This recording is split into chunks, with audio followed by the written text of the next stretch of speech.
ఎలా చూడాలండి మిథున్ రెడ్డి గారు అరెస్టు, జగన్మోహన్ రెడ్డి గారు ఇదిగో అరెస్టు, అదిగో అరెస్ట్ అంటున్నారు. ఇది ఈరోజు రావచ్చు, రేపు రావచ్చు.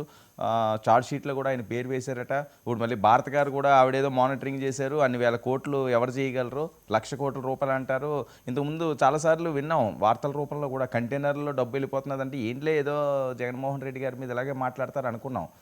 కానీ తుడా దగ్గర నుంచి అటు శ్రీకాకుళం సిక్కోలు దగ్గర నుంచి కూడా భారీగా కంటైనర్లలో డబ్బులు వెళ్ళేవట, తాడేపల్లికి చేరేవాట. మరి అక్కడి నుంచి ఎలా చేరినాయో ఏవో సీక్రెట్ లాకర్లు అంటున్నారు. తాడేపల్లి ప్యాలెస్ కాదు, అది తాడేపల్లి ఇల్లు.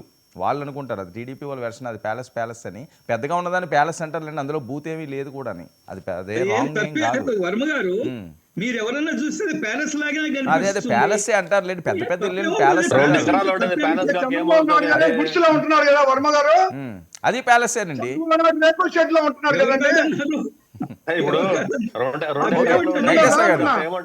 వెంకటేశ్వర గారు, పవన్ కళ్యాణ్ గారు ఏమన్నా రేకుల షెడ్ లో ఉంటున్నాడా, లేదా డూప్లెక్స్ హౌస్ లో ఉంటున్నారు వాళ్ళు ఏంటి సార్? ఇప్పుడు ఒక 5,000 చదరపు 5,000 SFT ఒకలాగా పిలుస్తారు, 10,000 ఒకలాగా పిలుస్తారు, 1,00,000 SFT ఒకలాగా పిలుస్తారు సార్. చంద్రబాబు నాయుడు గారు అమరావతిలో దాన్ని ఏమంటారో చెప్పండి మీరు కాస్త. అన్నామండి, ఏమి ఇప్పుడు వెంకటేశ్వర గారు సరే ఏంటి, ఓకే ఓకే ఓకే రాజశేఖర్ తప్పుడు మాటలు మానే సబ్జెక్ట్ మాట్లాడండి.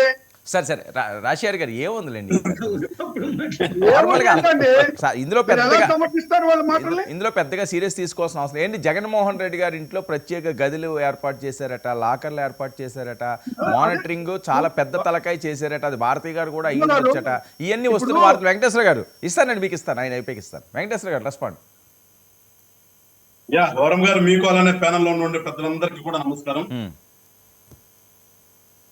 ఇప్పుడు ఒక దౌర్భాగ్యం అన్నమాట. అసలు మనం ఇవాళ మాట్లాడుకునే డిబేటు, దీంట్లో ఎవరికి కోపాలు ఎందుకు? దీంట్లో అసలు ఈ సబ్జెక్టు మాట్లాడుకోవడమే రాజకీయాల్లో నీచం.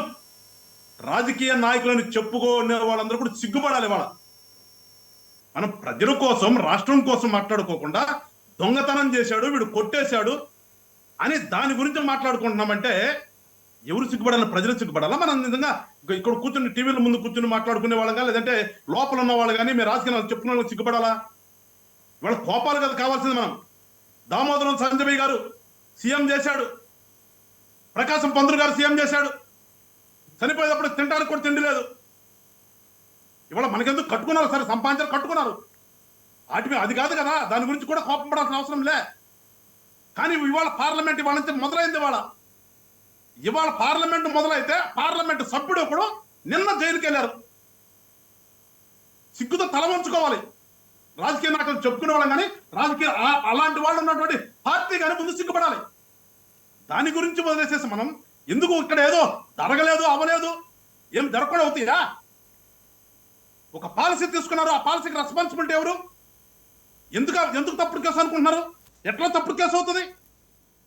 ప్రభుత్వంలో ఉండి ఒక పాలసీ తీసుకున్నప్పుడు ఆ పాలసీలో తప్పులు జరిగితే, ఆ పాలసీ మీద ఎంక్వైరీ జరిగిన తర్వాత, ఇన్వెస్టిగేషన్ జరిగిన తర్వాత తప్పులను తేలి అరెస్టులు చేస్తే ఎట్లా తప్పుడు కేసు అవుతుంది? అది ఎట్లా కక్ష సాధింపు అవుతుంది? గతంలో మీరు చంద్రబాబు నాయుడు గారి మీద కేసు పెట్టారు కదా, ఏదో స్కిల్ డెవలప్మెంట్ కేసులో ఏదో అవసరం జరిగినా కదా మీరు పెట్టింది కూడా, అది మరి అప్పుడు తీసుకున్న పాలసీలే కదా. ఆ రోజు మరి కాదా ఇది? మీరు చేస్తే ఒప్పు, ఇంకోటి చేస్తే తప్ప. ఏదో మొదటి సామెత చెప్తారు, నేను చేస్తే సంసారం, ఇంకోటి చేస్తే వ్యభిచారం అని. మాట్లాడుకునేటప్పుడు కూడా మనం డిబేట్లకు వచ్చినా కానీ రాజకీయ నాయకులు చెప్పుకునేది అట్లా ఉండాలి. మనం ఏదైనా సరే ఫేస్ చేయగలగాలి. మేము ధైర్యవంతులమే, ఏం పీకలేరు, మమ్మల్ని ఏం చేయలేరు అంటారు కదా మీరు. ఇవాళ ఎందుకు చెప్తారు మీరు? నిజంగా రాజకీయ నాయకుడు అయితే భయపడాల్సిన అవసరం ఏంటి? ఇవాళ మీ వీడియో ఆఫ్ అయింది, ఒకసారి చెక్ చేయండి వెంకటేశ్వర గారు. ఓకేనా వర్మ గారు? మాట్లాడండి.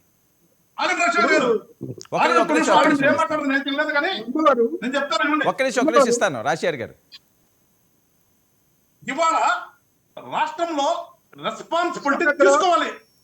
అధికారంలోకి వచ్చిన తర్వాత ఎవరైనా సరే, మీరు కానీ, నేను కానీ, ఇంకోళ్ళు కానీ ఉన్నప్పుడు ఒక తప్పు జరిగిందని చెప్పేసి ఒక కంప్లైంట్ వచ్చినప్పుడు, ఆ కంప్లైంట్ మీద ఇన్వెస్టిగేషన్ చేసిన తర్వాత, ఇన్వెస్టిగేషన్ లో ప్రైమరీ పక్షి మేడ్ అవుట్ అయ్యి ఇక్కడ తప్పు జరిగింది అన్నప్పుడు చర్య తీసుకుంటే చట్టం మనమే చెప్తాం కదా. చట్టం తన పని చేయాలి, చట్టంకి ఎవరు అతీతం కాదని చెప్పి మనమే చెప్తాం కదా. ఇవాళ జరుగుతుంది. మీరు తప్పు చేశారని లేదనేది రేపు కోర్టులు తెలుస్తాయి. అసలు ఒక పాలసీ ఎందుకు పెట్టారు మీరు అర్జెంట్ గా? ఎలక్షన్ అయిన మరుక్షణమే 16/8/2019లోనే మీరు ఎక్సైజ్ పాలసీని ఇప్పుడు తీసుకొచ్చారు. దేనికోసం తీసుకొచ్చారు? గతంలో ప్రైవేట్ వాళ్ళకు ఉన్నదని మీరు ప్రభుత్వం అన్నారు. ప్రభుత్వమే అమ్ముతున్నప్పుడు ప్రభుత్వ షాపుల్లో మీరు డిజిటల్ పేమెంట్లు, డిజిటల్ కరెన్సీ ఎందుకు తీసుకెళ్తుంది మీరు? సమాధానం చెప్పండి. తిరిగి ప్రభుత్వమే కదా షాపులన్నీ. 3,500 షాపులు ప్రభుత్వం షాపులు. ప్రభుత్వ షాపుల్లో ప్రతి ఒక్కరు డిజిటల్ కొడతాడు, ఎందుకు కొట్టలేదు మీరు? ఏ ఉద్దేశం లేకపోతే మీకు? ఓకే, మీకు తప్పుడు ఆలోచన లేకపోతే, తప్పుడు ఉద్దేశం మీరే లేకపోతే ఎందుకు తెలియదు మీరు?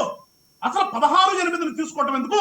దానికోసం ఇంకోటి డిప్యూటేషన్ మీద వాసుదేవ రెడ్డిని తీసుకొచ్చి ఆయన్ని ఫస్ట్ ఎండీ చేసి మళ్ళా నెలకి ఆయన్ని కమిషనర్ చేసి మీరు ఆడిన నాటకాలేంటి? ఎన్ని డిస్టిలరీలు మీరు దొంగతనంగా అందరినీ భయపెట్టి లాక్కున్నారు మీరు? ఆ డిస్టిలరీలు అన్నింటిలో కూడా మీరు చేసింది ఏంటి? గారు మీరే మద్యాన్ని తయారు చేయటం, మీరే మద్యాన్ని అమ్మటం. 3,500 షాపుల్లో మీరు అపాయింట్ చేశారు. ఎవరిని అపాయింట్ చేస్తున్నారు? మీ కార్యకర్తల్ని అపాయింట్ చేస్తున్నారు. వాళ్ళ ద్వారా మీరు చేసిందేంటి? మీరు దొంగతనంగా, మీరు దొంగ సారా. అదే మనం ఎవడన్నా బతుకు తెరువు కోసం సారా చేస్తే వాళ్ళని అరెస్ట్ చేసి లోపలేస్తామండి. ఆ కుండలన్నీ పగలు కొట్టమని ఎక్సైజ్ గొప్పగా కుట్రలు చెప్తారండి. ఏమైపోయింది మీరు? మీ డిస్టిలరీలో మొత్తం కూడా స్పూరియస్ కదా, స్పూరియస్ లెక్కరే కదా. ఆ లెక్కర్ దగ్గర ఎంతమంది చచ్చిపోయారు? మీరు అందరూ చేసిందేంటి మీరు? ఇవాళ మీ సత్యతను నిరూపించుకోండి. ఇవాళ మీ సత్యతను నిరూపించుకోండి. మేము రైట్, మేము ఎక్కడ తప్పు చేయలేదు అని మీరు రాండి. ఎందుకు దానికోసం మన ఊరికే గద్దోలు పెట్టి తప్పుడు కేసులు పెడతారు, మమ్మల్ని అరెస్ట్ చేస్తారు, మమ్మల్ని ఇచ్చేస్తారని చెప్పుకోవడం ఎందుకు? అసలు ఫస్ట్ ఆఫ్ ఆల్ రాజకీయ నాయకుల మీద ఒక ప్రభుత్వం ఇంకో ప్రభుత్వం వచ్చి కేసులు పెడుతుందంటే సిగ్గుపడాలి. మనం ఏ పార్టీ రాజకీయ నాయకులు? మనం అక్కడ చేస్తాం. మనం నిజంగా రాజకీయ నాయకులు అయితే ఇది ఉంటుందా? ఓకే, ఓకే వెంకటేశ్వర గారు ఒక్క నిమిషం. తప్పకుండా సరి చేసుకుని వెళ్ళాలి ముందుకి. నీ పాలసీ నీది, నా పాలసీ నాది. కొంచెం కేసులు ఓకే, పెట్టుకో. ఓకే వెంకటేశ్వర గారు ఒక్క నిమిషం. మీ అందరికీ ఆయనే సమాధానం చెప్పాలి కదా. రాజశేఖర్ గారు ఏదో అడుగుతున్నారు. ఒక్క నిమిషం ఉండండి, ఒక్క నిమిషం ఉండండి, ఒక్క నిమిషం ఇస్తాను మీకు. అందరికీ గొప్పలు చెప్పుకుంటాం. ఒక్క నిమిషం ఇస్తాను. ప్రజల కోసం వచ్చానని చెప్పి